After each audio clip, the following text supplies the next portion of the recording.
Hello, everybody. Welcome to Story Time. I'm so glad you're here today. We're going to read two books today. One of them is about a scientist, and one of them is about an artist. Here we go. This first book is called Ada Twist Scientist by Andrea Beaty, illustrated by David Roberts. Are you ready?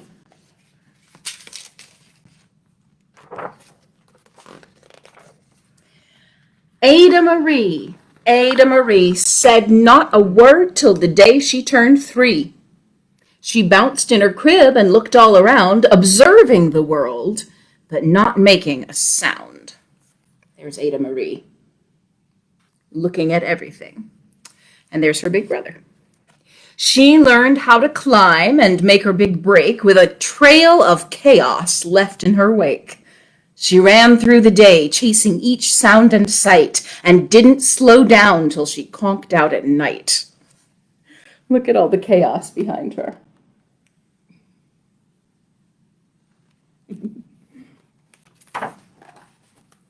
Her parents were frazzled, but tried not to freak, as Ada grew bigger and still did not speak.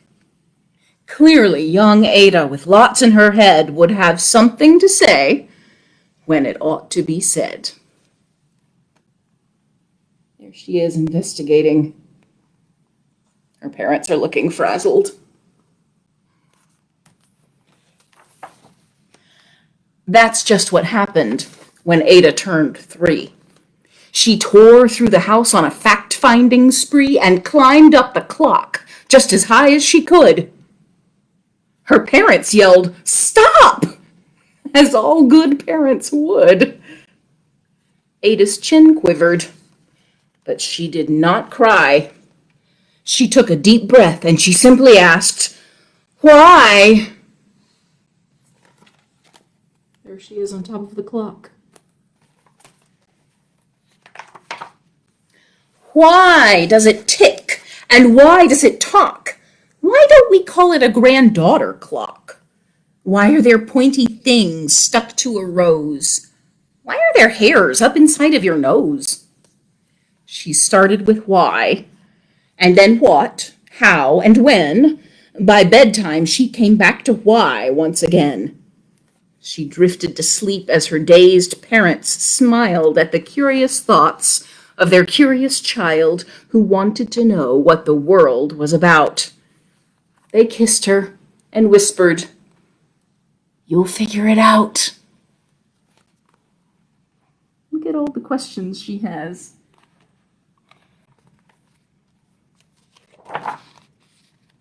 Her parents kept up with their high-flying kid, whose questions and chaos both grew as she did. Look at all those questions she has.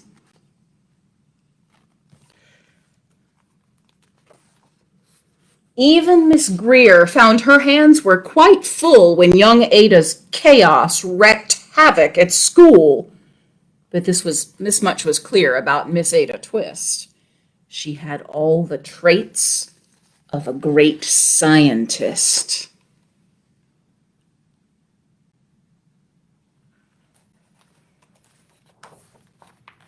Ada was busy that first day of spring, testing the sounds that made mockingbirds sing, when a horrible stench whacked her right in the nose. A pungent aroma that curled up her toes. "Zowie!" said Ada, which got her to thinking.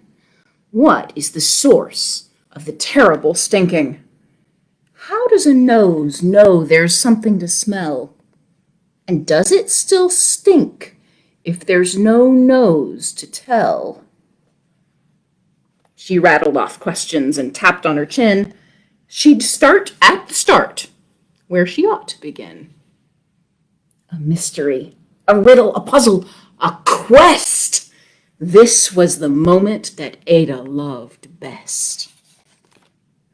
Look at her experiments there.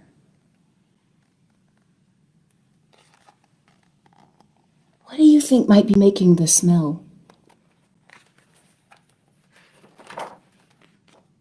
Ada did research to learn all she could of smelling and smells, both the stinky and the good.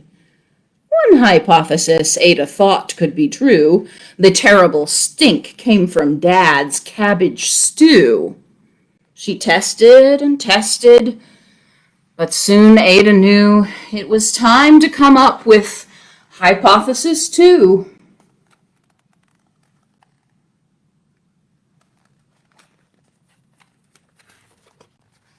Then, zowie, the stink struck again, just like that. Hypothesis 2, it's caused by the cat.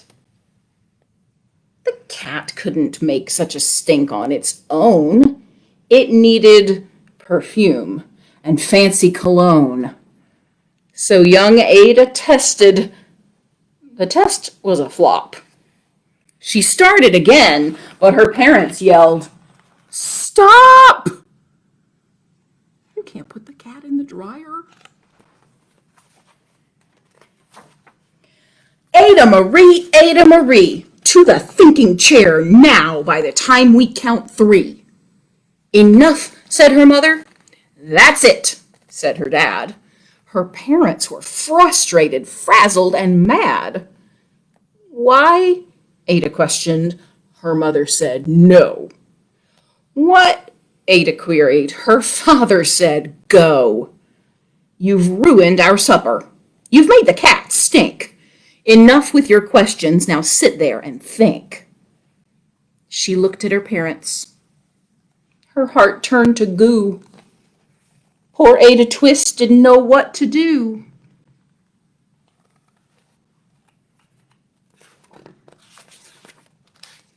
She sat all alone, by herself in the hall, and Ada once more could say nothing at all. And so Ada sat, and she sat, and she sat, and she thought about science and stew and the cat and how her experiments made such a big mess. Does it have to be so? Is that a part of success? Are messes a problem? And while she was thinking, what was the source of that terrible stinking? Ada Marie did what scientists do. She asked a small question, and then she asked 2. And each of those led her to 3 questions more, and some of those questions resulted in 4. As Ada got thinking, she really dug in. She scribbled her questions and tapped on her chin. She started at why, and then what, how, and when.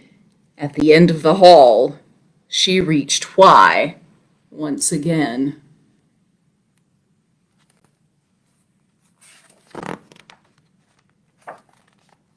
Her parents calmed down and they came back to talk. They looked at the hallway and just had to gawk. No patch of bare paint could be seen on the wall. The thinking chair now was the great thinking hall. They watched their young daughter and sighed as they did. What would they do with this curious kid who wanted to know what the world was about? They smiled and whispered, "We'll figure it out." And that's what they did. Because that's what you do. When your kid has a passion and a heart that is true, they remade their worlds. Now they're all in on the act of helping young Ada sort fiction from fact. She asks lots of questions. How can she resist? It's all in the heart of a good scientist.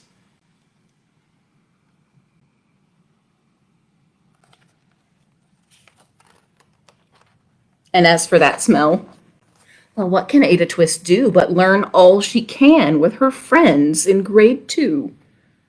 Will they discover the stink that curls toes? Well, that is the question. And someday, who knows? That's the end. Look, they're all investigating all the different things they can smell. This one's got an onion and a banana peel and some stinky blue cheese and an old hot dog and, ooh, a rotten egg. And that one's got some dirt in there. And this one has a flower. I bet that flower is not making a bad smell. They're all going to investigate the different things and see how they smell. Isn't that a fun story? I like Ada Twist because she's curious. Well, that story was about a scientist. This one is about an artist. It's about a kid who likes to draw. I like to draw. I hope you do too sometimes. This book is called Ish. That's one of my favorite words. Except it's only a part of a word, isn't it? Ish. Ramon loved to draw.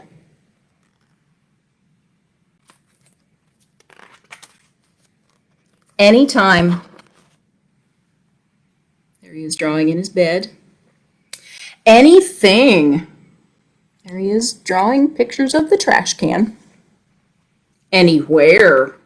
Look where he is drawing. He is drawing on the potty. One day, Ramon was drawing a vase of flowers.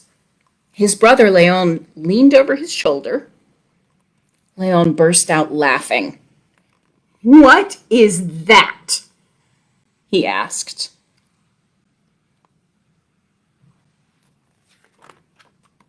Ramon could not even answer. He just crumpled up the drawing and threw it across the room. Leon's laughter haunted Ramon. He kept trying to make his drawings look right, but they never did. Look how many he's crumpled up and thrown away. After many months and many crumpled sheets of paper, Ramon put his pencil down. "I'm done." Look how disappointed he is. Marisol, his sister, was watching him. "What do you want?" he snapped. "I was watching you draw," she said. Ramon sneered. "I'm not drawing. Go away." Marisol ran away, but not before picking up a crumpled piece of paper. "Hey, come back here with that." Ramon raced after Marisol, up the hall and into her room.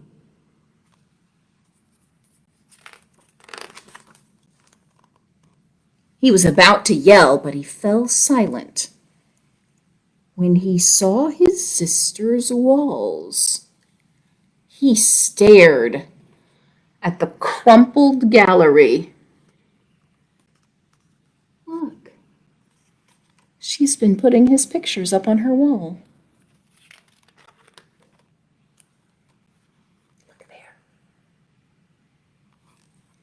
"This is one of my favorites," Marisol said, pointing. "That was supposed to be a vase of flowers," Ramon said, "but it doesn't look like one." "Well, it looks vase-ish," she exclaimed. "Vase-ish?" Ramon looked closer. Then he studied all the drawings on Marisol's walls and began to see them in a whole new way. "They do look ish," he said. Ramon felt light and energized. Thinking ishly allowed his ideas to flow freely. He began to draw what he felt, loose lines quickly springing out without worry.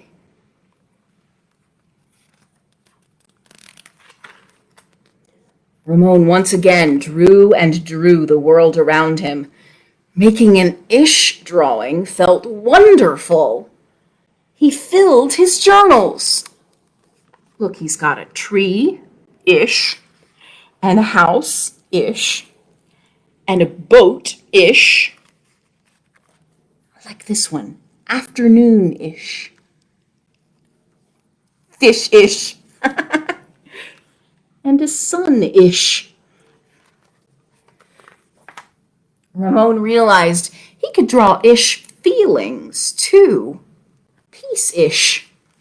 Silly-ish. Excited-ish. His ish art inspired ish writing. He wasn't sure if he was writing poems, but he knew they were poem-ish. This one's called Ponder. Pond, ponder, dream yonder. Pond, pond, yond, yond, gleam, wander. By Ramon. I like that poem. Ish. One spring morning, Ramon had a wonderful feeling. It was a feeling that even ish words and ish drawings could not capture. He decided not to capture it. Instead, he simply savored it.